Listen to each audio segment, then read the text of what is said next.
Dhamma Talks by Mogok Sayadaw, the 19th of September 1962. Cessation of the Taints. The ending of the taints minus asava is the ending of its causes. If you ask the result, it's the realization of Nibbāna. There are two kinds of realization, e.g., an arahant still alive and after passing away. In the Samyutta Nikaya, the Buddha taught how to end asava. These Kilesa dharmas are floating and sinking down living beings from the highest plane minus the realm of neither perception nor non-perception minus navasana, nasanayatana to the lowest plane. The great hell is called taints minus asava. Condense them, and these are greed, hatred, and delusion, lobha, dosa, and moha dharmas. Condense the four and become two, lobha and moha dharmas. Taints of sensuality, kamasava, and taints of becoming, bhavasava, are greed, lobha. Taints of wrong views, ditthasava, and taints of ignorance, avijjasava, are delusion, moha. Human and celestial planes are kamasava. The fine material sphere planes, rupavikarabhum, and immaterial sphere planes, arapavikarabhum, are bhavasava, and the four woeful planes, apayabhum, are ditthasava. Floating and sinking up and down, all the living beings in different realms is avijjasava. If there are taints, their ending also exists. What kinds of person end asava? Janato, passato asavahayam vadami, the person with contemplation sees taints come to an end. If you can discern with contemplation, taints will come to an end. Separate the five khandhas into four satipatthana and contemplate one of them can fulfill the satipatthana practice. If you know whatever phenomenon is arising and has the two processes of rise and fall, taints will end. For example, greed arises and then vanishes. All the other dharmas are also the same. So don't name it as greed, etc. Instead take it as arising and vanishing dharma. All are arising and vanishing phenomena. If you see these, ignorance becomes knowledge. Avijja, right pointing arrow vijja. Tanha, craving, not arises and kamasava, bhavasava, and ditthasava cease. Craving, clinging, and action cease without arising. Therefore, there are two kinds of cessation. Cessation by discerning and without arising. The four asavas cease by discerning impermanence. You all are praying for the ending of asavas, but with no practice and only having desires. The Buddha taught the ending by contemplation.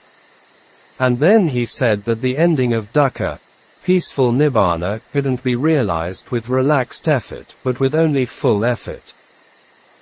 Therefore, you have to make full effort. The goal of knowledge must work with knowledge. That's only realized Nibbāna.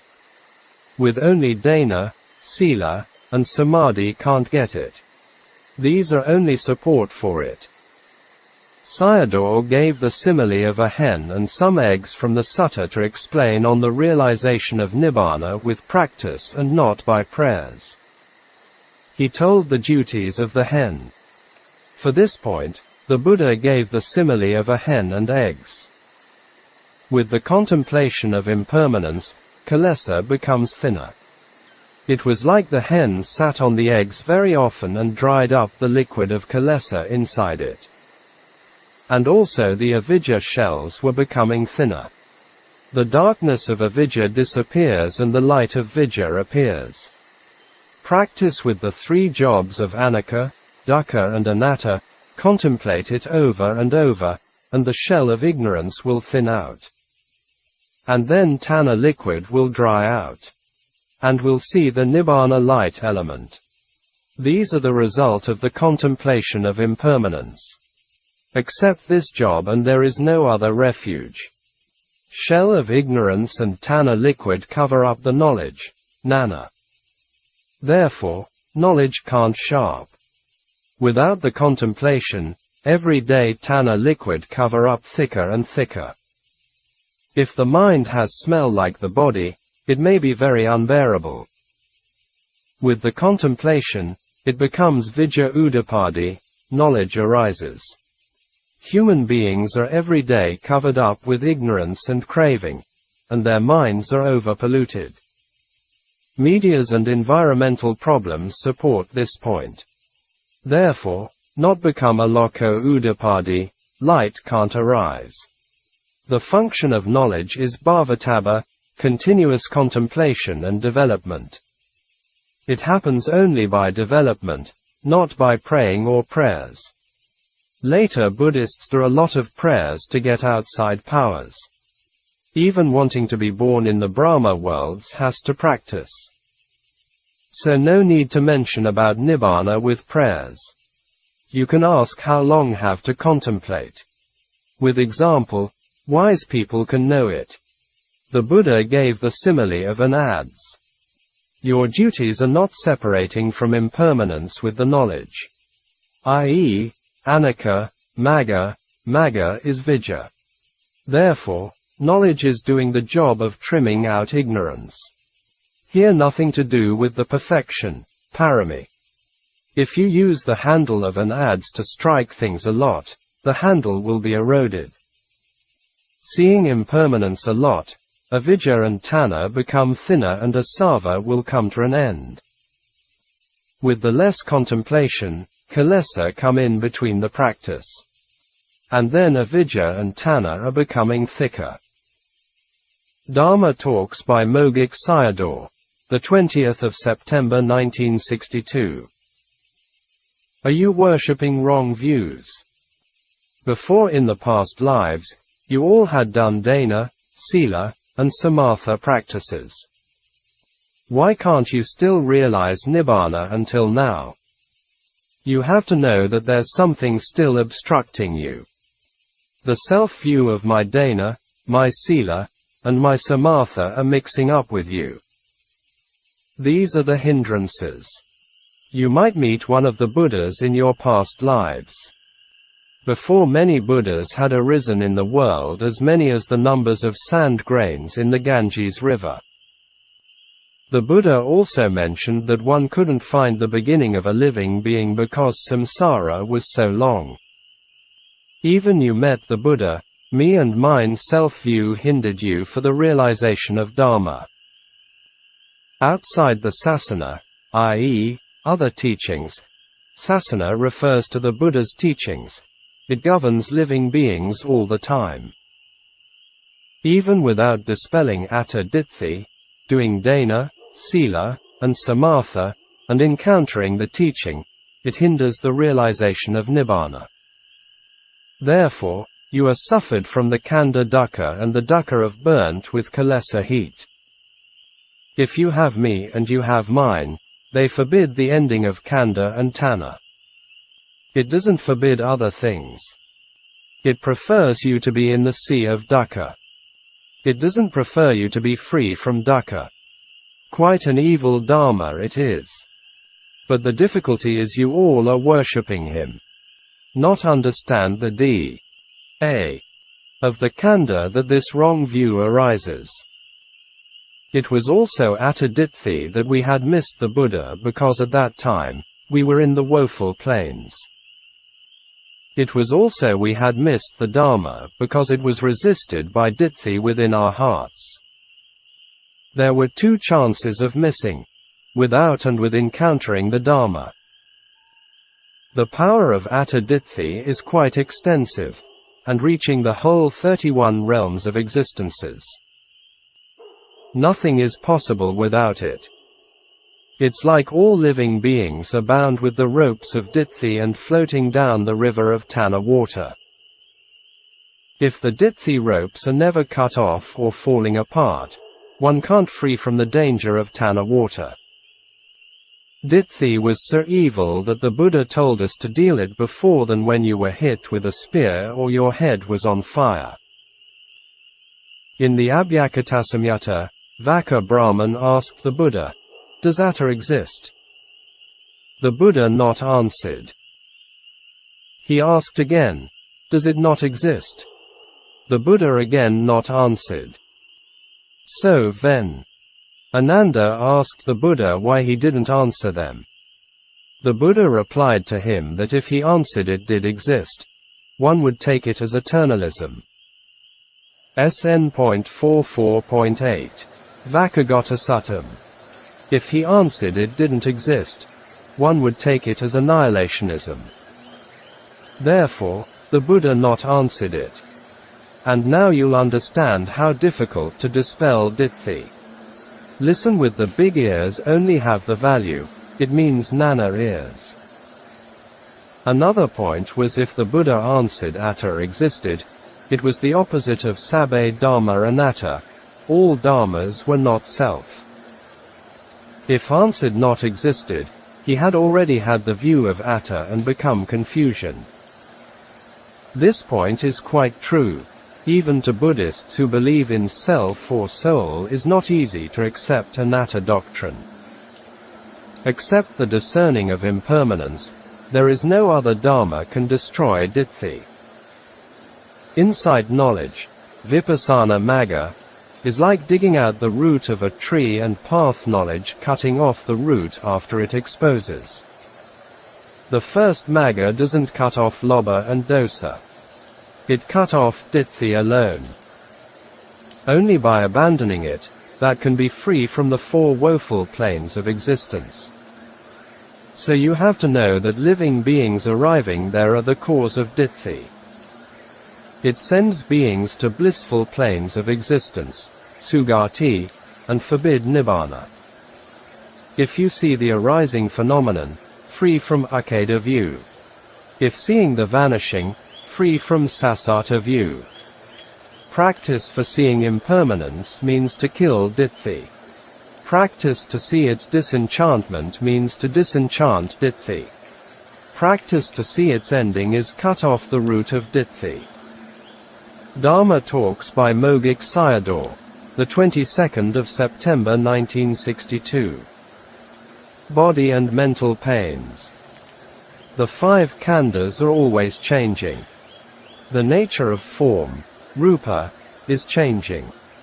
The nature of earth elements, patavidhatu, is hardness. Disbanding its nature is changing. If disbands, its hardness nature is changing. If the heat element is dissipating, also change. In feeling aggregate, pleasant feeling arises and passes away. Perception, mental formation and mind, all are arising and passing away by changing. Therefore, there is nothing to say about that the khandha is always healthy and stable. We have to remember that all the five khandhas fall apart because of its unhealthy nature. With the insight knowledge, contemplate whatever arising as falling apart because of its unhealthy nature. So it's unhealthy at any time. The Aryas know that if separate from the khandha, it will be healthy. The power of ignorance and delusion are quite amazing. The views of Aryas and worldlings never meet. So they prefer not to have the khandhas. That is the appreciation of Nibbāna. They are happy to lay down the khandhas. Some Buddhists take this as selfishness. This is misinterpreting the Dhamma with their own teachings. Only people having clinging are not free from selfishness and defilements. Coming and going are only possible with clinging. It's like the root of a tree never grows back again after cutting off. This is the law of nature. Sabbe dhamma anatta. But for the worldlings, they desire for the next burdened khandhas. If you look at it with the vipassana eyes, we'll find out that it's never healthy. It appears in the mind as vata khandha or burdened khandha. If you don't have these kinds of eyes, you will not prefer to lay down the khandha. If you have this I, you don't want this present khandha, and don't desire for the future khandha. Therefore, you have to practice hard in vipassana. Practice of vipassana does not want the present and future khandhas. Not wanting the present khandha is the arising of insight knowledge. Not desiring for the future khandha is the dying of tanha. This is seeing Sek 2 as dukkha sakka and not connecting with Sek 3. If developed more, path knowledge arises. Vipassana has a great benefit. This is right seeing and becoming right view. Vipassana Magga knows dukkha and abandons samadaya. Continued to the story of Nakulamata and Nakulapita, SN.22.1 Nakulapityasatam, leaving the fools of ignorance behind, this khandha is never healthy. Not including advanced yogis and Aryas. Here it doesn't mean pain, aches and numbness of the body. So people who think themselves as healthy are included among the fools. They are talking about it with the blind eyes. Knowing the intrinsic nature of the khandha is nana-I. How to do the contemplation. Whatever arising in the khandha is a sore coming out and passing away is perishing. A sore grows out is the body pain, and let the contemplative mind as it is. Don't let sorrow and lamentation arise. The nana mind has to contemplate whatever arises with its own nature. The khandha nature is always perishing. This is saying to the yogis as at the time of observing the khandha with equanimity. It's the equanimity of insight, vipassanupekkha. Don't let difficulty come in. Knowing the khandha nature is like this. It happens by itself and nothing to do with oneself and as an alien, parato. Seeing impermanence is vipassana and contemplation with equanimity is upekkha.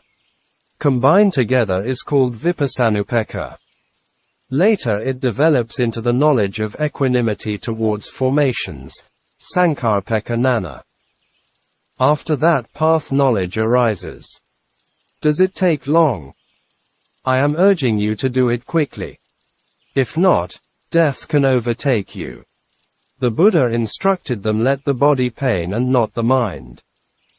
Nakulapita went to see Ven Sariputta and told him what the Buddha had said. Ven Sariputta explained for him. Worldlings are taking the 5 khandhas as me and mine. When encountering the perishing of the khandha, take it as I am in misfortune.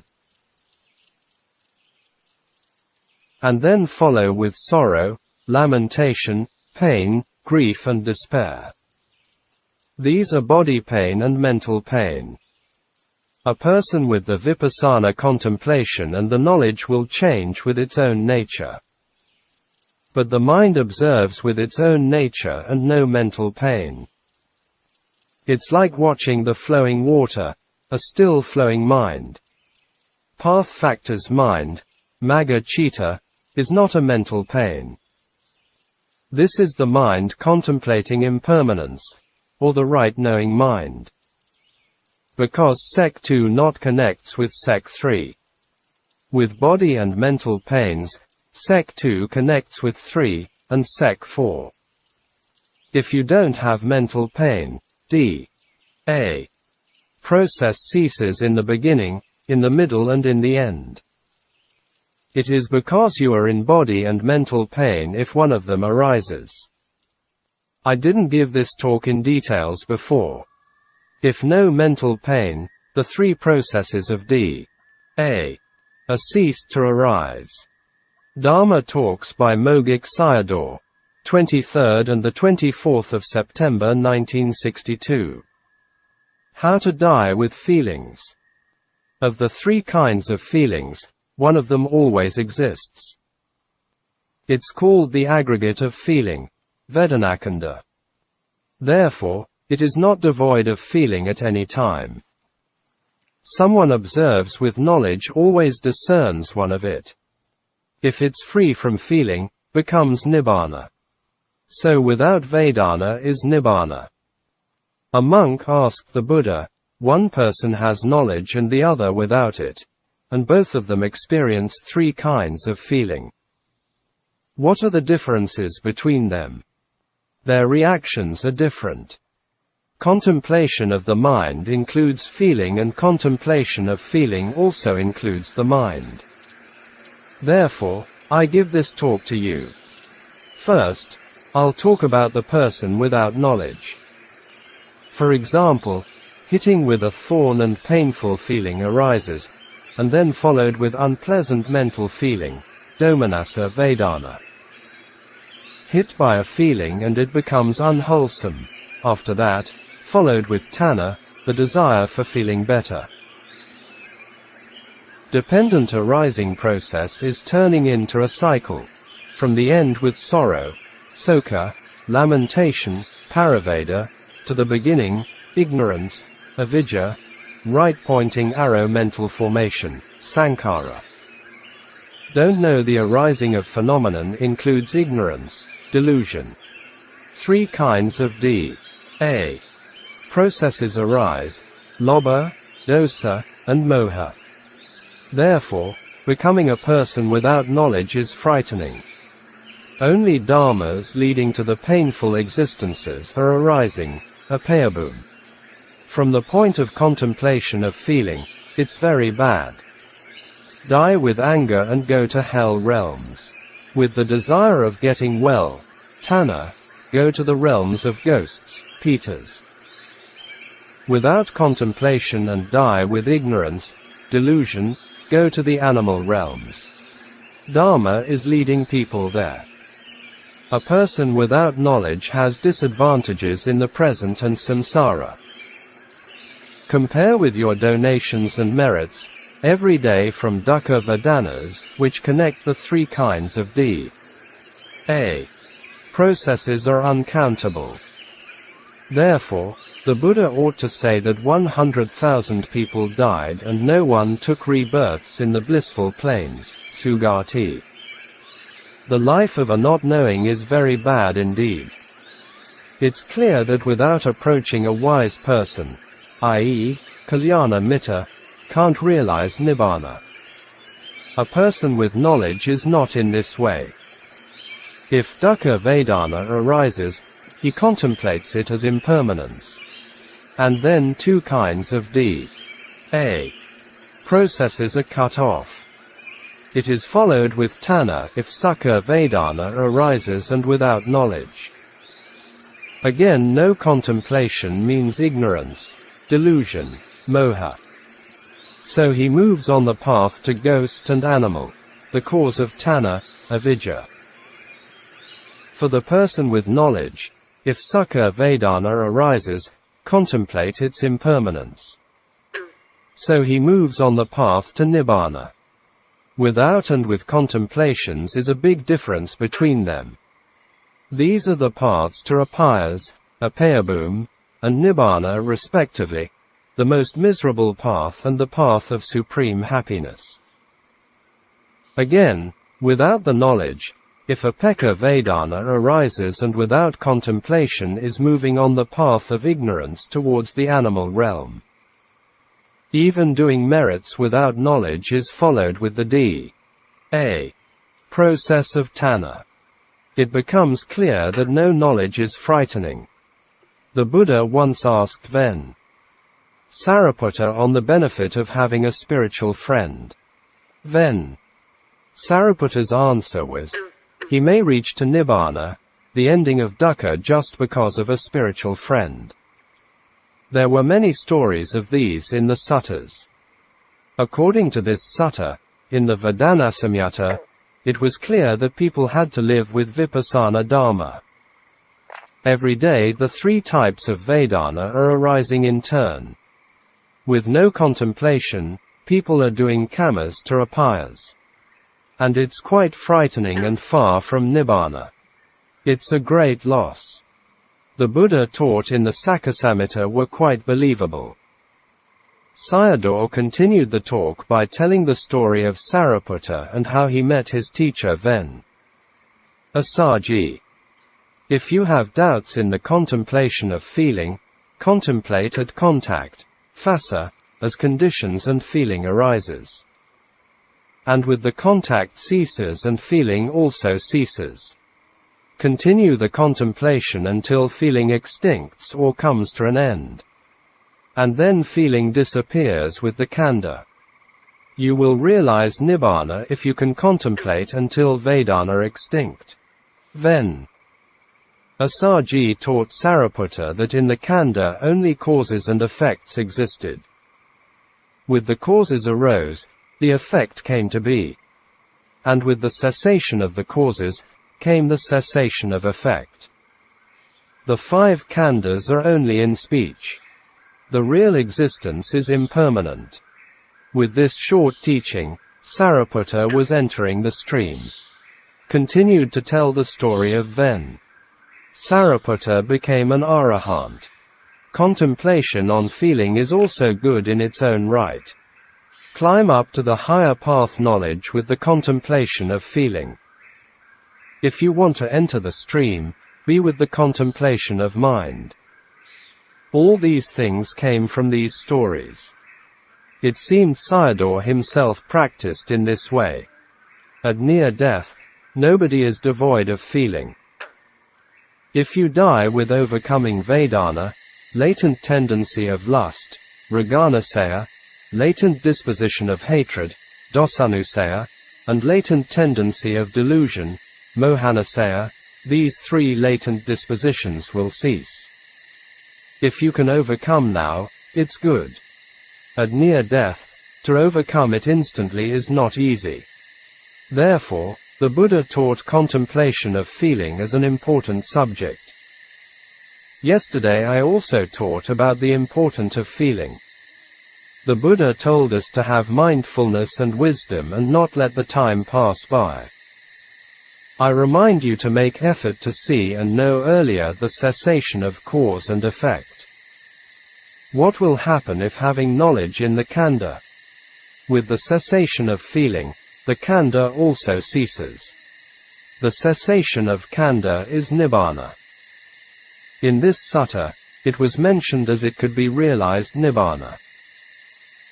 Have to be mindful of the 3 feelings, pleasant, unpleasant, and neutral feelings when they are arising.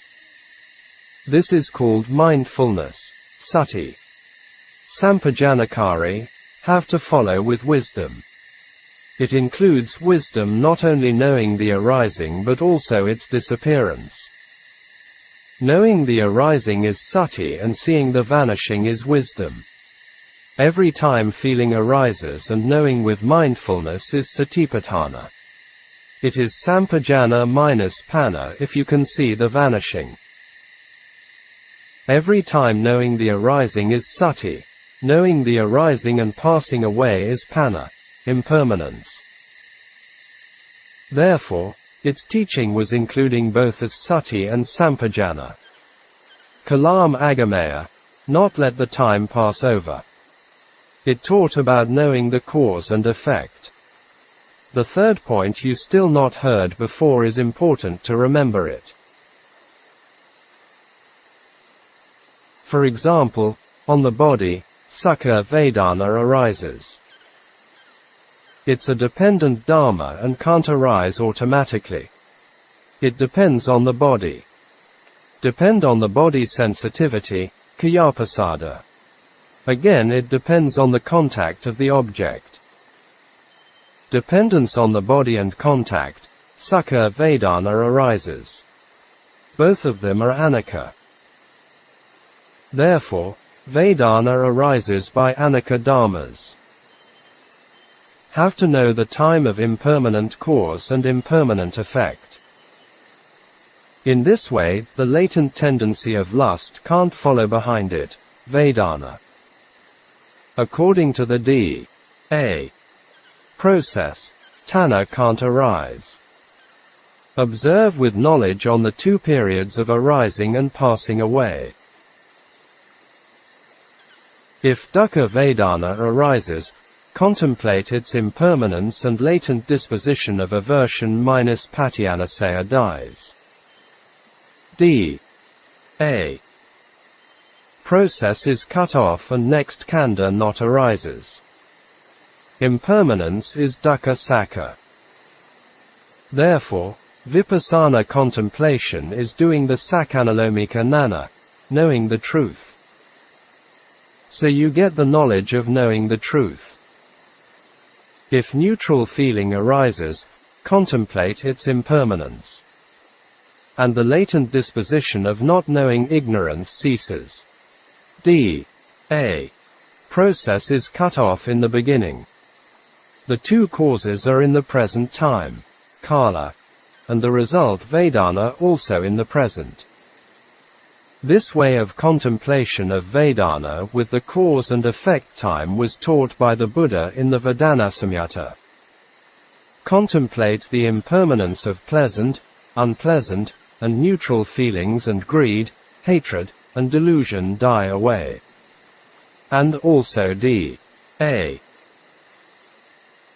Processes are cut off in the middle, in the end and in the beginning, according to the series of pleasant, unpleasant, and neutral feelings. The Buddha was using similes in the contemplation of feeling. The first was the simile of wick, oil, and light.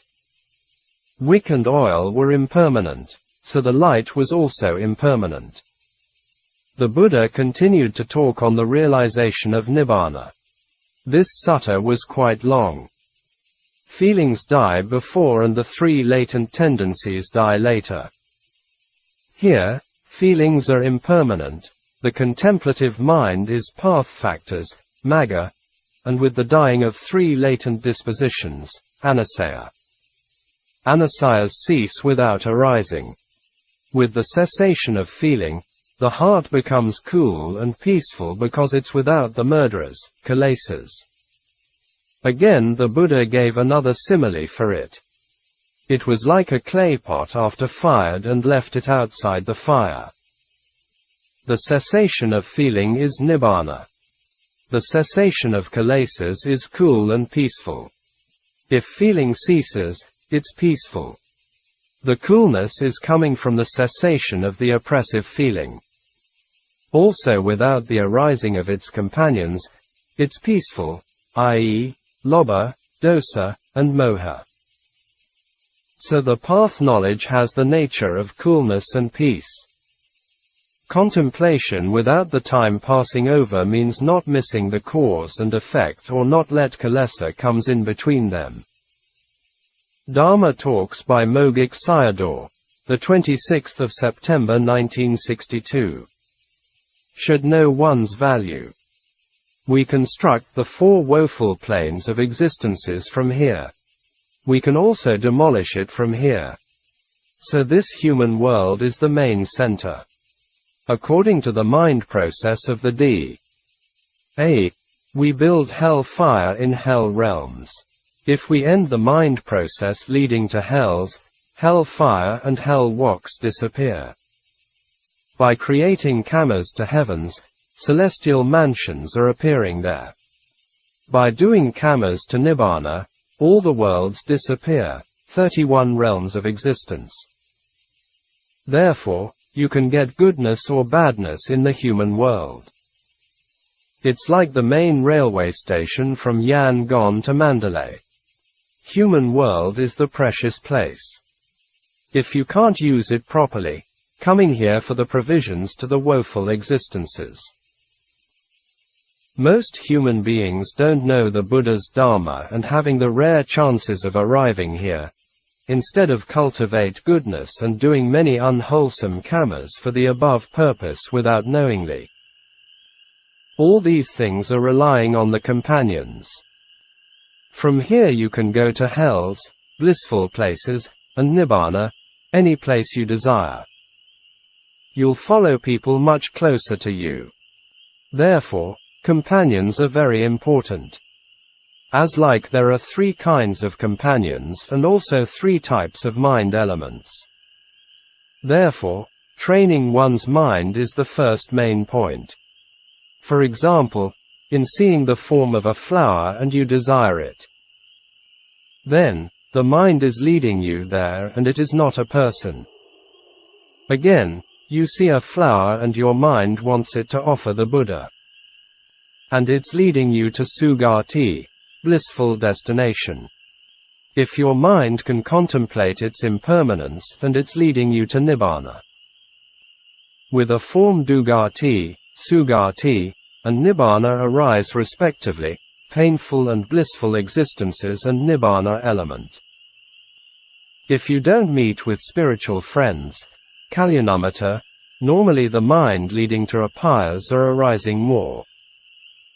Therefore, the Buddha said that the minds of living beings were enjoying in unwholesomeness.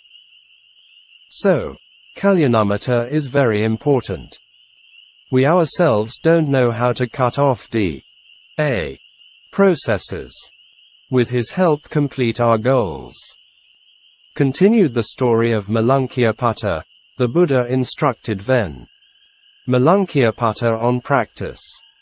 A form is not seen before and also not being seen now. Does your mind have any desire for this form to arise?